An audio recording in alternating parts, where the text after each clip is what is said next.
Hey, what's up everybody? Welcome back to KRSTV. This is your boy Kenny. Now remember, subscribe to my channel. Click that bell so you can get notifications every time I drop a video.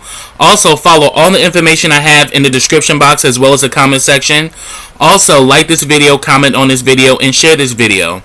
Now, before I get started with this mukbang, let me give a special shout out to GMHC, which is Gay Men's Health Collaborative.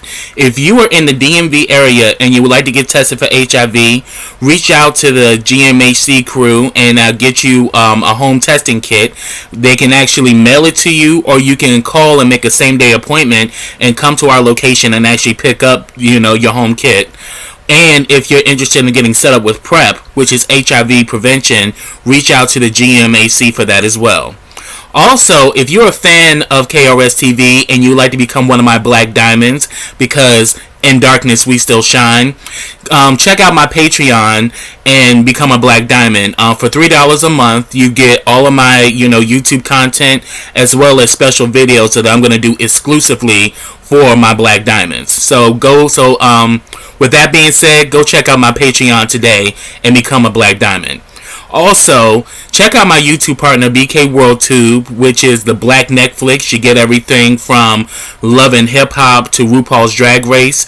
After you watch this video, go check out my description box as well as my comment section and find a link for BK WorldTube and go check them out. But check them out after you watch this video. And yeah, so with that being said, what I got for you today, guys, is another mukbang, and what I'm serving up is some lemon peppered wings. I just grilled them, and for those of you who know me, I love chicken wings, and I like all different varieties of chicken wings.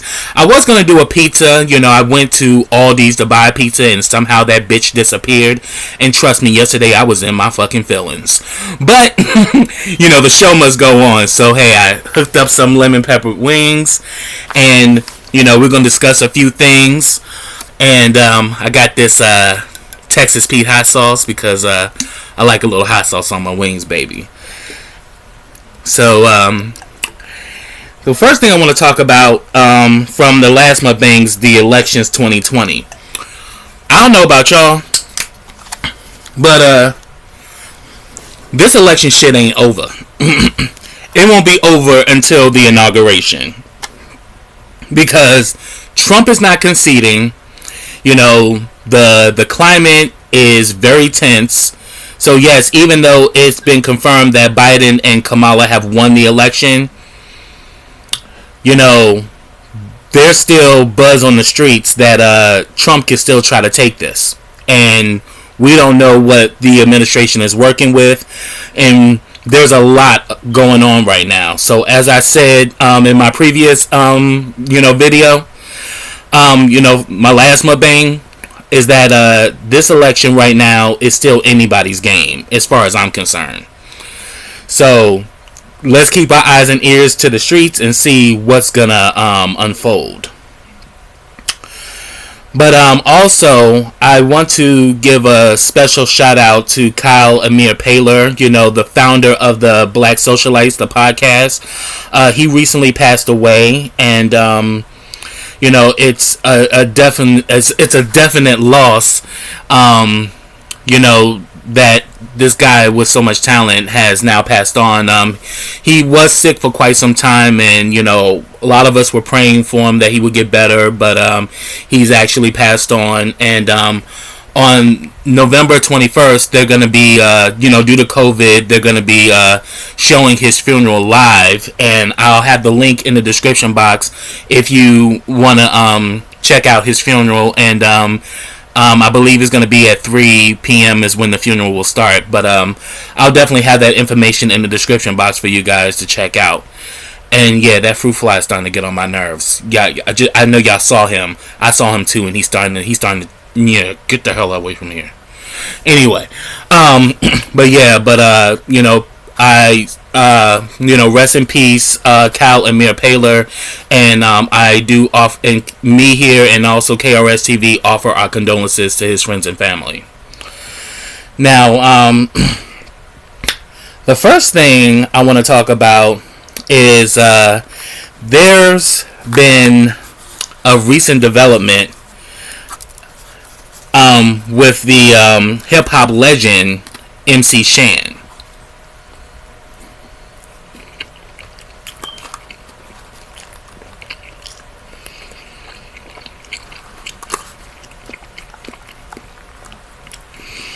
Well, MC Shan just recently went viral, where he talked about that he was the original Fresh Prince that was supposed to be on the TV show Fresh Prince of Bel-Air.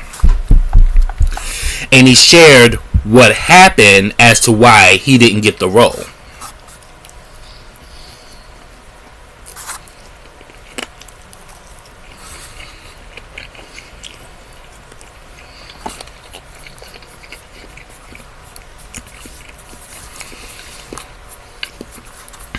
So, what he talks about is that at the time, he was an artist on Warner Brothers.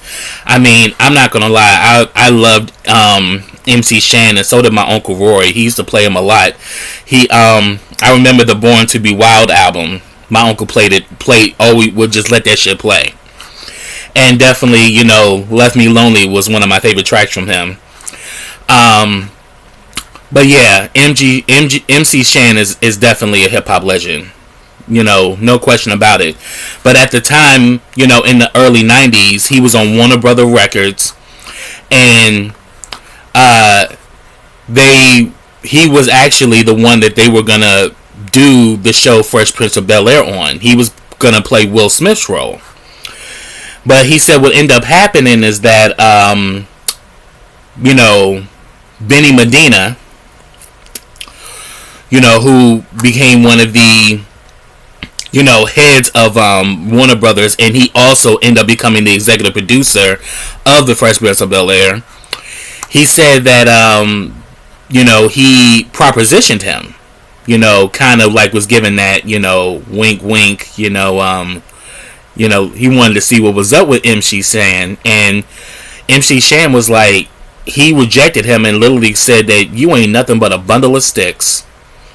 He said after he said that, not only did he not lose the role, but then he got dropped from Warner Brothers, and then he was blackballed from all the other labels in the industry. So how he survived was that he worked, doing writing and producing behind the scenes. I mean, because he actually, did the song. He's actually one of the producers on the song Informer. So he worked. For years he's worked as a producer and a writer behind the scenes, but he no longer had a mainstream career. And he credits that Benny Medina had him blackballed because, Benny Medina wanted to get his balls, but he said no. And then it kind of makes you like, and then like, it definitely screams that because, he shared a picture of Will Smith and Benny Medina, and Benny Medina is holding Will Smith's face like this, like, and he's smiling while he has his face like this. And he was saying that he said that he has no disrespect to Will. He's not, trying to throw shade at Will, but he's saying that I wasn't going to play that game. He propositioned me that way, and I wasn't with it. But then when you kind of look at that picture, like, it does look suspect. Like, okay, Benny, what's really going on? But then it also kind of makes sense to all the stuff that Jaguar Wright has been saying about people in the industry. Like, look, a lot of this couch rape culture, goes on in the industry, and it's an abuse of power. Men are doing it to women, but men are also doing it to other men, and it's also vice versa. Like, women in power do it to men and women as well. So Benny Medina was in a powerful position, and because you didn't play ball, he blackballed you, and he just pretty much put it out there that he ain't with that shit. He was and on top of it, he also shared that he had been molested as a kid, so that was definitely a trigger. That he wasn't gonna play that game, and that he wasn't gonna sell his soul. And it's definitely something that I looked at and I was like, wow. It's like 2020 people getting exposed, man. Like, a lot of the stuff that was hidden behind the scenes, that was hidden in the darkness is now a bright light being shined on all of the bullshit. And this was another situation where I'm like, yeah, Jaguar's been talking about this shit, and now more and more people are speaking up about things that they went through. And I can say that, yeah, it was like after the mid-90s, you ain't hearing no more about MC Shan. And at one point, MC Shan was that dude. Like, he came out of that classic hip-hop, era with, LL Cool J and, Grandmaster Flash and the Furious Five. I mean, he was a part of that. Like, he's legendary hip-hop, classic hip-hop. And he could have had a longer career because the man is phenomenally talented. But to hear that his career got shut down because he wouldn't roll in the hay with Benny Medina, I mean, to tell you the truth, it's not that surprising. But then it's like, wow. The fact that he was supposed to have been the original Fresh Prince of Bel-Air, that was shocking to me. And another thing that I want to talk about, which I think is really, really something that's been on my mind, is the recent killing of King Von.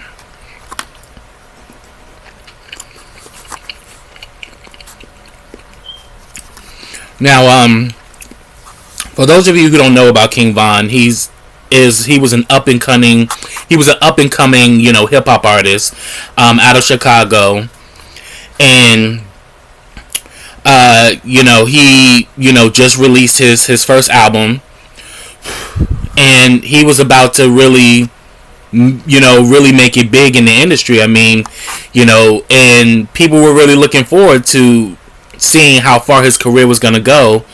But unfortunately, he was at a club in Atlanta, and I think this happened last week. He ends up getting into a spat with a rival rapper, and things go left, and he ends up getting shot and killed. And he was only 26 years old.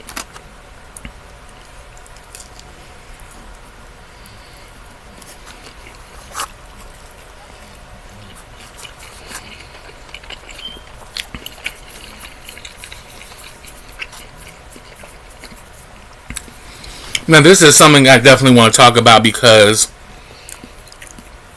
gang violence has gotten completely out of control, and we got to develop a better way to deal with each other and to deal with our issues. I mean, this young man was about to really make his mark in the music industry, and yet he gets shut down before he even had the chance. I mean, this is a major loss, not just as far as hip-hop, but as far as the black community, because this was a young black man who had a lot of potential and yet got shot down in his prime, all because he retaliated with this gang violence shit. And if anything, it reminded me of Tupac, because y'all remember the night Tupac was killed, he got into this squabble with Omar Anderson in the MGM. You know, and it's like once you reach a certain level of success, you can't go back to fighting niggas like you used to, you know, before you were famous. I mean, the stakes are high and you become more of a target. And it was Tupac, you know, jumping and beating up this guy, you know, along with others, you know, which, you know, it's been reported that it was Omar Anderson was the one who actually shot Tupac. And they recently revealed this in a few documentaries that came out recently, that it was Omar that killed Tupac. And it's just unfortunate, you know, because here it is, King Von saw this rival rapper who he had beef with. He was in the car, but then as soon as he saw the dude, he immediately went over there and just started wailing on him. And not thinking like, dude, he's surrounded by his crew. Now, crew members, some of them are actual killers. You know, they about that life. So you jumping on they dude, they gonna pull their strap and they gonna put you out. You know, so you just can't just be just up and fighting niggas, especially just willy-nilly like that, and you didn't have your protection and you didn't have your people. And personally, I felt if he had a strong entourage, they would have pulled him away. Because I remember, you know, you remember the show Diary? They used to come on MTV where they would do the diary of different artists. I remember they did one on Jay-Z. And Benny Siegel, who was Jay-Z's artist, you know, he had got into it with some guy at the club. Benny was ready to go and wreck this dude, but you saw Jay-Z, you know, pull him away. Was like, nah, we ain't doing that up in here. Because he was saying that, look, once you reach a certain level, you can't do that shit no more. You just can't be just up and fighting niggas and shit. You know, the consequences and repercussions are even more now that you have a higher platform than you would if you was just, you know, a regular dude just scrapping with somebody. It's like, dude, you a target. And messing, you know, don't allow yourself to get caught up in that shit. And I remember Benny's face was mad as shit. He was ready to wreck this dude. But you know, he wasn't a lot, but Jay-Z prevented that from happening.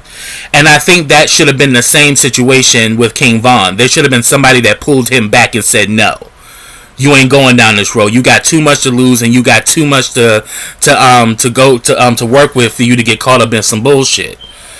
But sadly, you know, this young man lost his life, and I think it needs to be a lesson that not only do we have to be better, you know, as far as how the way we react to problems, but we need to have a real honest conversation amongst us, you know, men, and amongst us as a people about ending gang violence and learning how to deal with our problems in a more productive manner. So that's what I have, y'all. You know, get down in those comments and let me know your thoughts about, you know, some of the topics that I've mentioned. And, you know, let me know, you know, what you guys are thinking. I'd definitely like to hear from you. So that's what I have. So until next time, everybody, take care.